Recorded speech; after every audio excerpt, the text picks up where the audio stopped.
Hello guys, myself Siddheshwar Rawal है। I am CMA final student as well as CA intermediate student. और हम आज कुछ प्रैक्टिकल क्वेश्चन सॉल्व करेंगे जो कि फाइनेंशियल मैनेजमेंट सब्जेक्ट है from CA intermediate new course paper number 6A।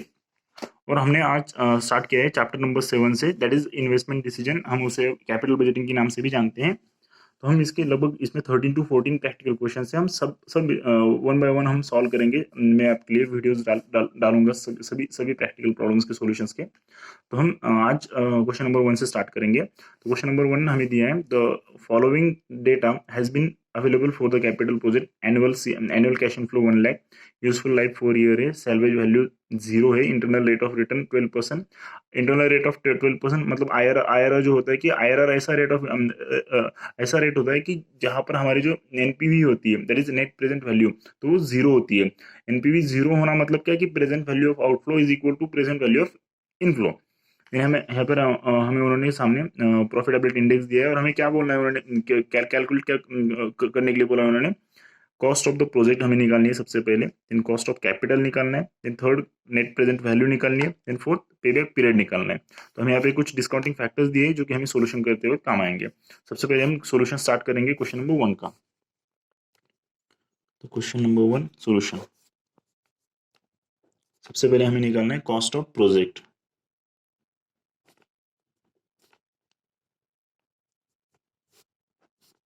हाँ, तो कॉस्ट ऑफ प्रोजेक्ट निकालने के लिए हमें इन्फॉर्मेशन क्या दी है उन्होंने कि हमें यहाँ पे सबसे पहले उन्होंने इंटरनल रेट ऑफ रिटर्न दिया है, दैट इज आईआरआर। तो मैंने आपको बोला था कि आईआरआर ऐसा रेट ऑफ इंटरेस्ट होता है कि जहां पे हमारी जो एनपीवी होती है, that is NPV is equal to zero. अब हमारी एनपीवी जीरो कब आएंगी? जब हमारा present value of outflow is equal to present value of inflow होगा, तो हमारी जो एनपीवी है तो एनपीवी जीरो आ जाएगी। तो जो हमें 12% आईआरआर दिया है, तो 12% आईआरआर वो है कि जहां पर हमारी जो एनपीवी होगी तो वो जीरो आ जाएगी। तो सबसे पहले हमें क्या निकालना होगा कि अगर हम यहाँ पे अगर प्रेजेंट वैल्यू ऑफ इनफ्लो अगर निकाल ले तो हमें प्रेजेंट वैल्यू ऑफ आउटफ्लो मिल जाएगी। तो प्रेजेंट वैल्यू ऑफ आउटफ्लो ही हमारे क्या है कि कॉस्ट ऑफ प्रोजेक्ट है। तो सबसे पहले हम क्या निकालेंगे कि प्रेजेंट वैल्यू ऑफ इनफ्लो निकालेंगे, वही हमारी प्रेजेंट वैल्यू ऑफ आउटफ्लो होंगी और वही फिर हमारी कॉस्ट ऑफ प्रोजेक्ट होंगी। तो फर्स्ट स्टेप क्या, that is step 1। Step 1 is that कि हम सबसे पहले निकालेंगे प्रेजेंट वैल्यू ऑफ इनफ्लो। तो present value of inflow is equal to, तो प्रेजेंट वैल्यू ऑफ इनफ्लो हमें कैसे आएंगी, यहाँ पर हम क्या करेंगे कि annual CFAT, that is annual cash flow. Annual cash flow को हम क्या करेंगे कि डिस्काउंट करेंगे 12% आईआरआर से, that is present annuity factor of 12% for 4 years। Okay, then हमें एनुअल कैश फ्लो हमें दिया है क्वेश्चन में जो कि 1 लाख है। 1 लाख है। हमें हमें क्या निकालना है कि 12% फॉर 4 years का हमें प्रेजेंट वैल्यू एन्युटी फैक्टर निकालना है। तो सबसे पहले मैं आपको, अगर आपको वो निकालते नहीं आता है तो मैं आपको कैलकुलेटर में दिखा देता हूँ कि कैसे निकालते हैं 12% का प्रेजेंट वैल्यू एन्युटी फैक्टर। सबसे पहले हम क्या करेंगे कि 1 डिवाइडेड बाय 1.12। मैं फिर से मैं एक बार फिर से बोलता हूँ आपको कि कैलकुलेटर में आपको कैसे करना है। मतलब लगभग आता ही होगा आपको, लेकिन मैं फिर भी बोल देता हूँ कि जिन्हें जिन्हें नहीं आता है उनके लिए। तो हम क्या करेंगे कि 1 डिवाइडेड बाय 1.12, और जो इज इक्वल टू का जो साइन है तो हम उसको फोर फोर टाइम्स प्रेस करेंगे, 1 2 3 4। और इसके बाद हम क्या करेंगे कि एक बार जीटी प्रेस कर देंगे, तो हमें यहाँ पर प्रेजेंट वैल्यू एन्युटी फैक्टर आ जाएगा, दैट इज 3.037। 3.037 अगर हम इसकी मल्टीप्लाई कर दे तो हमें हमारी वैल्यू आ जाएंगी ₹3,03,000। मल्टीप्लाई अगर कर दें 1 लाख इंटू 3.037, ₹3,03,700। दैट मीन्स हमारी एक present value of cash inflow आ गई। तो मैंने आपको क्या बोला था कि present value of cash inflow is equal to present value of cash outflow, और present value of cash outflow का ही मीनिंग होता है हमारा कॉस्ट ऑफ द प्रोजेक्ट। तो यहाँ पर hence cost of project is equal to ₹303 700। तो हमारा फर्स्ट सॉल्यूशन हो गया। तो हमें उन्होंने सेकंड क्या निकालना बोला उन्होंने हमें कि कॉस्ट ऑफ कैपिटल हमें निकालना है।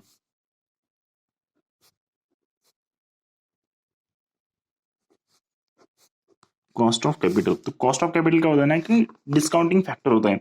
मतलब हम एनपीवी निकालते वक्त कॉस्ट ऑफ कैपिटल से हम डिस्काउंट करते हैं, तब तब जाके हमें, मतलब कैश फ्लो को हम डिस्काउंट करते हैं तब जाके हमें एनपीवी निकलता है। तो यहाँ पर हमें कॉस्ट ऑफ कैपिटल निकालने के लिए उन्होंने दिया है प्रॉफिटेबिलिटी इंडेक्स, तो पीआई दिया है हमें। तो प्रॉफिटेबिलिटी इंडेक्स का हमारे पास कुछ फॉर्मूला होता है, मैं आपको फॉर्मूला बोल देता हूँ। That is PI. PI means profitability index. PI is equal to present value of inflow divided by present value of outflow. सबसे पहले यहाँ पर हमने प्रेजेंट वैल्यू ऑफ आउटफ्लो निकाल लिया है, जो कि हमारा कॉस्ट ऑफ द प्रोजेक्ट है। हमारे पास प्रेजेंट वैल्यू ऑफ इनफ्लो नहीं है, हमारे पास पीआई है, तो हम यहाँ पर प्रेजेंट वैल्यू ऑफ इनफ्लो निकाल सकते हैं। तो सबसे पहले हम स्टेप क्या करेंगे कि प्रेजेंट वैल्यू ऑफ इनफ्लो निकाल लेंगे, जो कि हमारे पास प्रेजेंट वैल्यू ऑफ आउटफ्लो है। प्रेजेंट वैल्यू ऑफ आउटफ्लो हमने यहाँ पे निकाला है, जो कि हमारी कॉस्ट ऑफ द प्रोजेक्ट है। पीआई हमें क्वेश्चन में दिया है, हम क्या करेंगे कि प्रेजेंट वैल्यू ऑफ इनफ्लो निकाल लेंगे। तो और उसके बाद मैं आपको स्टेप बताता हूँ कि हम फर्दर क्या करेंगे। तो सबसे पहले हमें प्रेजेंट वैल्यू ऑफ पीआई की वैल्यू दी है हमें यहाँ पे 1.064 is equal to present value of inflow हमें पता नहीं है। देन यहाँ पे प्रेजेंट वैल्यू ऑफ आउटफ्लो हमें पता है, दैट इज 303,700। 303,700 अगर हम यहाँ पर प्रेजेंट वैल्यू ऑफ इनफ्लो निकालें तो आता है ये यहाँ पे मल्टीप्लाई हो जाएगा, डिवाइडेड है तो यहाँ पे मल्टीप्लाई जाएगा। That is 303,700 multiplied by 1.064। तो प्रेजेंट वैल्यू ऑफ इनफ्लो आ जाते हैं हमारी रुपीज 3,23,137 कर देंगे, इसको 137 कर देंगे।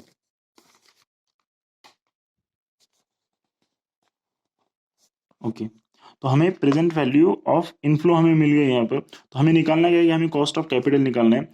तो अब एक बात हम अब यहाँ पर हमें क्या करना पड़ेगा कि हमें यहाँ पर एवरेज पीवी एन्युटी फैक्टर निकालना पड़ेगा। तो एवरेज पीवी एन्युटी फैक्टर मतलब क्या, हम क्या करेंगे कि प्रेजेंट वैल्यू ऑफ इनफ्लो को हम डिवाइड करेंगे हमारा जो कि एनुअल सीएफएटी है, that is annual cash flow है। तो एनुअल कैश फ्लो कितना है हमारा 1 लाख है। तो सबसे पहले हम क्या करेंगे कि एक डमी पीवीएफए निकालेंगे, दैट इज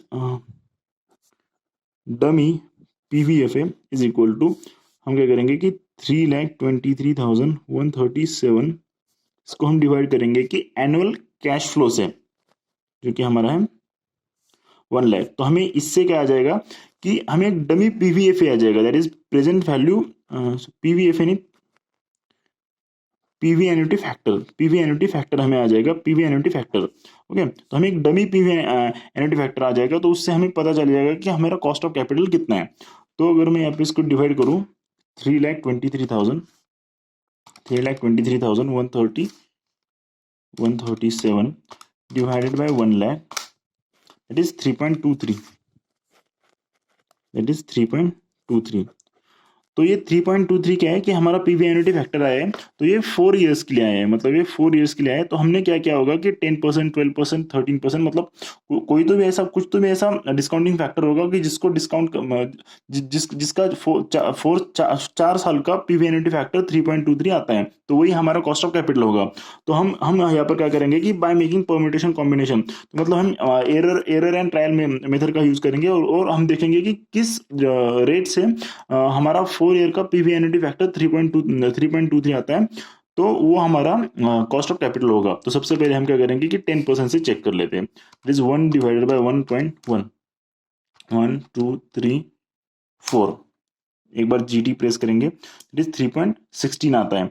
तो मतलब हम लगभग क्लोज आ गए। हम तो 3.16 आता है, हमें आंसर क्या चाहिए कि 3.23 चाहिए। तो हम क्या करेंगे अभी कि इसको 10 लिया, तो हम क्या करेंगे कि थोड़ा कम करेंगे, 9 ले लेते हैं, तो फिर ये बढ़ जाएंगी, ये वैल्यू 3.16, तो ये बढ़ जाएंगी।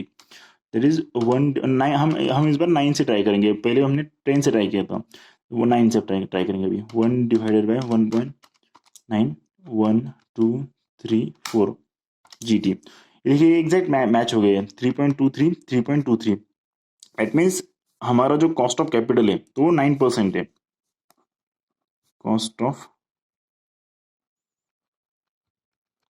कैपिटल 9%, और इसके सामने लिख देंगे अप्रोक्स, जो कि अप्रोक्स 9% है। तो ये हमारा आंसर है, हम बाद में मैच भी कर लेंगे। तो हमें एनपीवी में निकालना है, तो एनपीवी यही पे निकालेंगे। थर्ड है हमारे, थर्ड एनपीवी। तो एनपीवी का फॉर्मूला आपको मालूम है, NPV is equal to present value of cash outflow minus present value of cash inflow. Then present value of cash outflow हमें मालूम है, दैट इज 303, सॉरी मैंने फॉर्मूला थोड़ा उल्टा लिख दिया। यहाँ पर प्रेजेंट वैल्यू ऑफ इनफ्लो होना था, प्रेजेंट वैल्यू ऑफ इनफ्लो, और यहाँ पे प्रेजेंट वैल्यू ऑफ आउटफ्लो होना था। हाँ,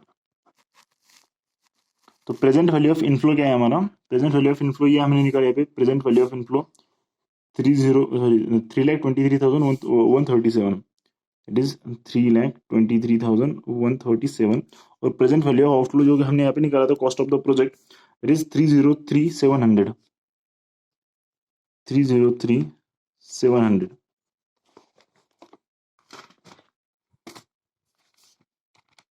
3,23,137 माइनस 3,03,700, तो यहाँ पर 19,437 हमारा एनपीवी आ जाएगा। ओके, उसके बाद हमें निकालना है पे बैक पीरियड। तो पे बैक पीरियड मतलब हम सिंपल पे बैक पीरियड निकालेंगे, जो कि हमारी इनिशियल इन्वेस्टमेंट है। इनिशियल इन्वेस्टमेंट मीन्स कि हमारा कॉस्ट ऑफ द प्रोजेक्ट है, ओके, उसको हम क्या करेंगे कि एनुअल सीएपीटी से डिवाइड कर देंगे, तो हमें हमें सिंपल पे बैक पीरियड मिल जाएगा। तो फोर्थ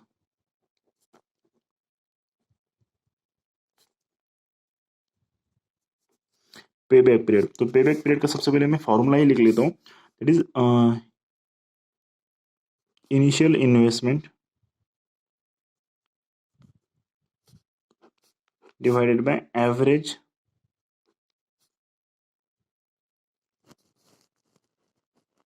कैश फ्लो। तो हमारी जो इनिशियल इन्वेस्टमेंट है जो कि 3,03,700 और average cash flow that is annual cash flow हमें हमारे पास है 1 लाख। तो ये आ जाएगा लगभग 3.03 ईयर्स। तो यहाँ पर हमारा सॉल्यूशन एंड होता है।